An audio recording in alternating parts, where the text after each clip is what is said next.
درود بر دوستان عزیز.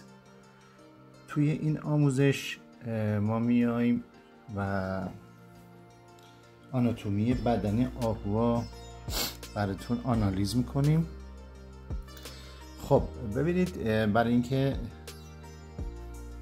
فیلم طولانی نشه ما میایم سریع توضیح میدیم. از سر شروع میکنیم. البته سر که شروع میکنیم چندین نوع سر از زوایای متفاوت میکشیم که کاملا چهره آناتومی آهو مشخص بشه. خب ما میایم چی کار میکنیم؟ اولین کاری که میکنیم یک دونه دایره میکشیم. ببینید این دایره اون اصل جمجمه سره. یک فاصله بین این دایره تا این دایره ما اینجا داریم. یعنی چی؟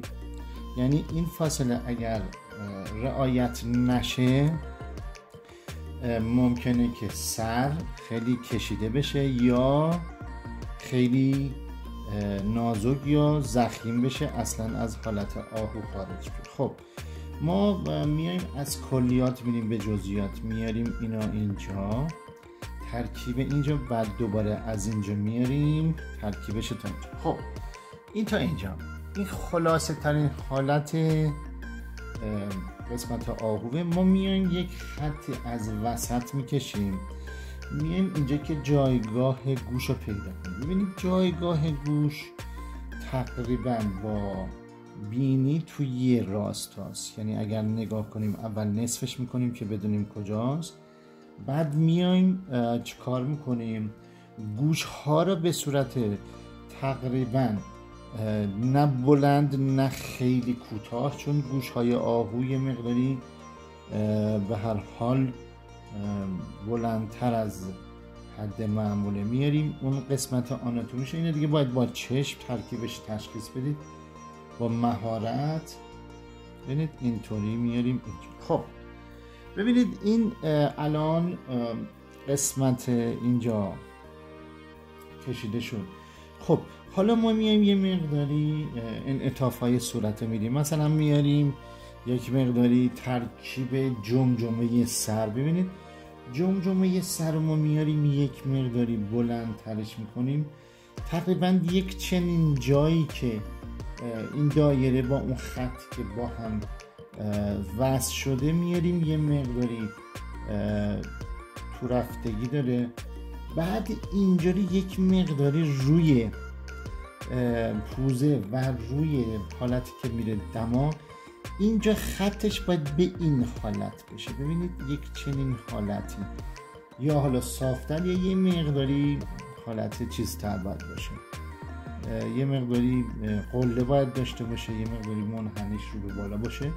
خب ما میایم چی کار میکنیم برای اینکه بتونیم دماغ خوب بکشیم و این بینی رو خوب بکشیم؟ ببینید این خیلی پرسپکتیو، این خیلی مهمه که ما وقتی میخوایم بکشیم به چه صورت. حالا ما میایم یه مقداری ظریف ترش میکنیم. ببینید چون اصلا کلا چهره آهوها ظریف تره. میاریم اینجا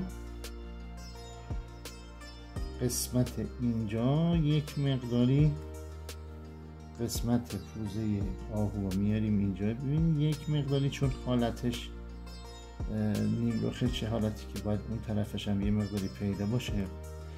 بعد قسمت اینجاست که ببینید این اسب و کلن آهوها یک شباهت های خاصی با هم دارن، ولی ما باید بین ضخامت اینجا و اینجا یک حدی قائل بشیم، چون اگر یک مقداری زخیم و کلوف شد اصلا از حالت آهو خارج میشه، آناتومی آهو ظریف‌تره. بعد میاریم قسمت زیر فکش یا اینجا حالت چونه، میاریم قسمت اینجا. خب ما اینجوری که میاریم ترکیب باید به شدت گرد بشه فکش. ما میاریم روی این یه مقداری دیگه انحنا میدیم برای اینکه گردنش میشه. از همین اول وقتی شما سر رو میکشید این خط گردن که از کجا میاد و مشخصش کنید که بدونید آناتومیش از کجا میاد، یا خط پشت سر که ترکیبش مثلا از کجا میاد. یک مقداری حالت اینطوری داره پشت آهو و بعد ما اینو منحنی میاریمش پایین، چون گردن های آهوها اصلا کلن یک مقداری چیه نازکه. خب میاییم شروع میکنیم برای سر و چشم رو توش به کار ببریم. خب ما میایم یه دونه خط از اینجا در نظر میگیریم که مال بینیه، میاریم تا اینجا، قسمت اینجا. خب این تو این حدود باید چشم رو بکشیم که اون حالتش که میخوایم به وجود بیاد ترکیبش بکنیم. خب حالا ما عرضم به حضورت که ما میخوایم چشم رو روی این پیاده کنیم. چشم ها انواع متفاوت هست توی آهو. چشم ها رو ما یه مقداری برای اینکه خیلی تو نگارگری باید چشم ها یک حالت مثلا رو به بالاتر یک مقداری خط مبررش. ببینید این چشم خیلی مهمه، چون معصومیت که آهو داره باید حفظ بشه. میاریم اینجا، قسمت اینجا. خب یه مقداری خط اینو میاریم یه ذره پایین تر. خب حالا ما میاریم چیکار میکنیم؟ میاریم یک مقداری این تا اینجا.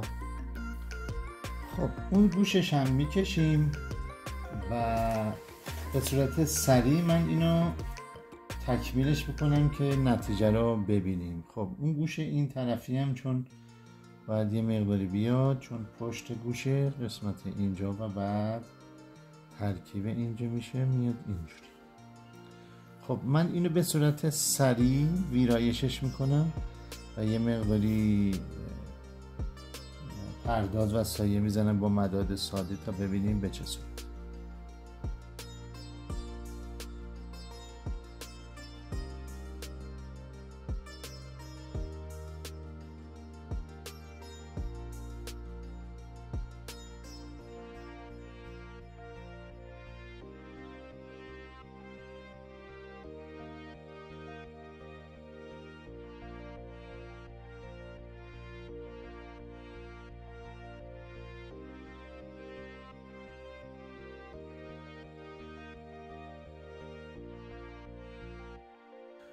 خب یه دونه آهوی دیگه میکشیم، اما اینو با شاخ میکشیم، طراحی میکنیم یه مقداری تجریدی تر و یه مقداری حالت بتونیم که ساده تر. خب ما میایم همون کارو میکنیم، ترکیبش یه دونه دایره بزرگ میکشیم. خب اینجا ما میایم چون میخوایم یه مقداری اغراق بدیم، میایم دایره رو یه مقداری کوچکتر میکشیم. اینجا قسمت این داره وصلش میکنه این ترکیبشو. خب این اول اون کلیتشو در نظر میگیریم. خب میایم ترکیب اول دماغو میزنیم ترکیبشو. خب اینطوری یه مقداری این دهن و پوزش رو یه ذره باریک تر میکنیم برای اینکه مقداری اقراقش بیشتر بشه، چون توی مینیاتور ما انواع اقراق های متفاوت داریم که میاریم این قسمت فک کوچیک اینطوری میاریم. خب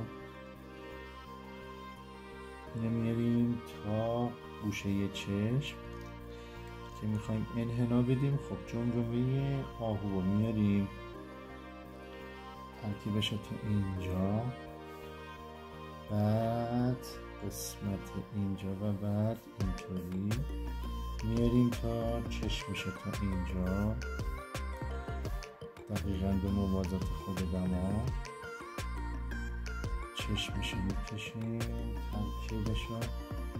اینو چون میخوایم با شاخ بکشیم، شاخهای توی نگارگر یه مقداری اغراقهای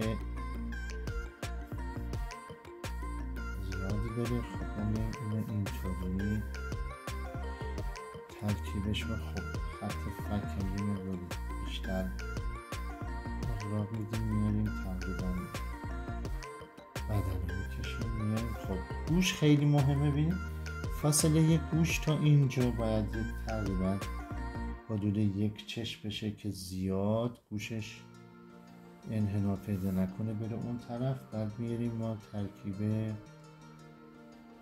قاطی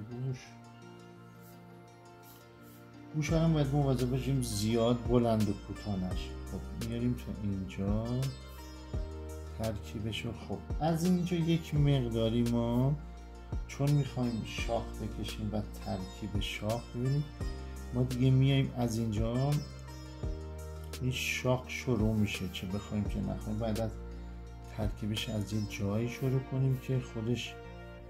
حالا ما اول اینو میزنیم میاریم تا اینجا ترکیبش، بعد از پشت این ترکیبش میاریم اینجوری میاد. خب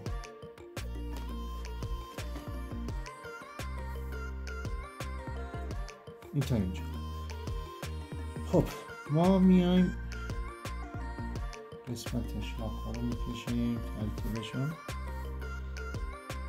بعد از اینجا که میخوایم بزنیم این دو تا شاخ داره اینجا که باید اینطوری بیاریم. بعد از اینجا ترکیبش میاد، هرچی میاد این شاخ باید نازک‌تر بشه که بعد قواره نشه. خب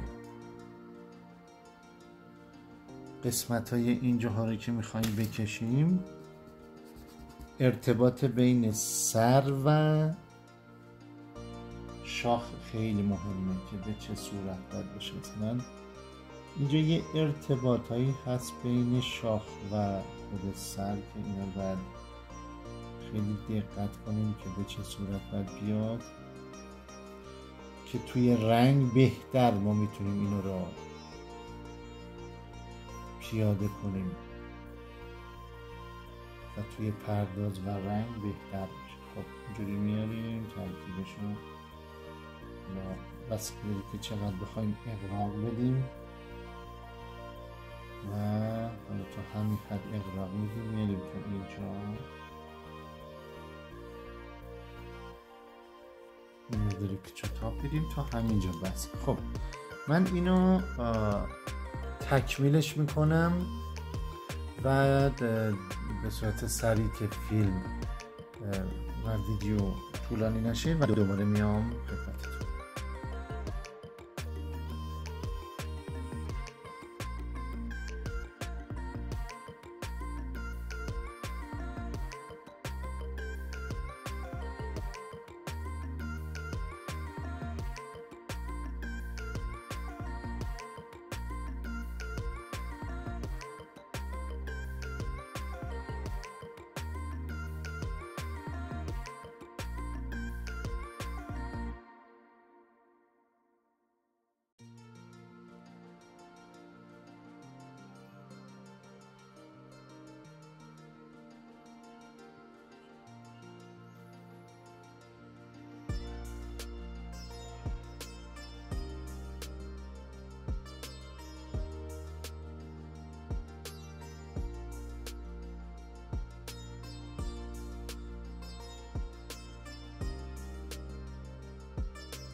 تا آموزش بعدی، خدا نگهدار شما.